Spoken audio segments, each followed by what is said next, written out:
পাশের বাড়ির বাসিন্দা, কথা বলে নেবো। আপনারা কি শেষবারের দেখার জন্য আদরের বাবিনকে? হ্যাঁ, আমরা তো শেষবারে কি বলবো, পাড়ার ছেলে ও সেলিব্রিটি তো আমাদের কাছে পড়ে, আগে তো পাড়ার ছেলে আর ডাউন টু আর্থ টাইপের ছেলে।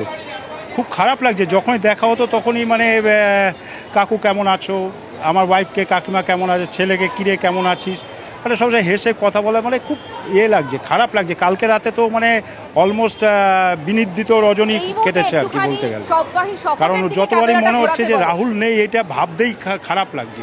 আর ওকে আমরা বাবিন বলেই জানতাম। একদম। তো আমি ছবিটা একবার সবাই গাড়ির দিকে একবার অর্ঘ্যকে বলবো দেখাতে, যে তুমি দেখতে পাচ্ছ সাধারণ মানুষ কিন্তু এই একটা কথাই বলছেন যে যারা এখানে রয়েছেন তারা কিন্তু প্রত্যেকেই কিন্তু এই আদরের বাবিন অর্থাৎ রাহুলকে দেখার জন্য সকাল থেকে আজই প্রত্যেকের সঙ্গে দেখা বলে কথা বলতেন, এবং যখনই এখানে যে কোনো মানুষের বাড়িতে কোনো অনুষ্ঠান থাকলে সেই মানুষটি সেই অনুষ্ঠানে যোগ দেওয়ার চেষ্টা করতেন এবং করতেনও। অর্থাৎ ঘরের ছেলে বাবিন, সেই বাবিন অকালে চলে গেলেন। এই কিন্তু তাদের কাছে এই আক্ষেপ রয়ে গেল যে রাহুলকে বা আদরের বাবিনকে তাদের আর দেখা হবে না। যে বাবিন সকাল নয় সন্ধ্যা নয় প্রতিটি ব্যাপারে এখানে সাধারণ মানুষের সঙ্গে কথা বলতেন, রাস্তা দিয়ে হেঁটে যেতেন, অন্য নায়ক নায়িকাদের মতো নয়, মাটিতে পা রেখে চলতেন, এই কথাটা কিন্তু এখানকার সাধারণ মানুষ বলছেন, এবং সেটাই কিন্তু তাদের কাছে একটা গর্বের জায়গা হয়ে দাঁড়ালো যে রাহুল থাকতেন।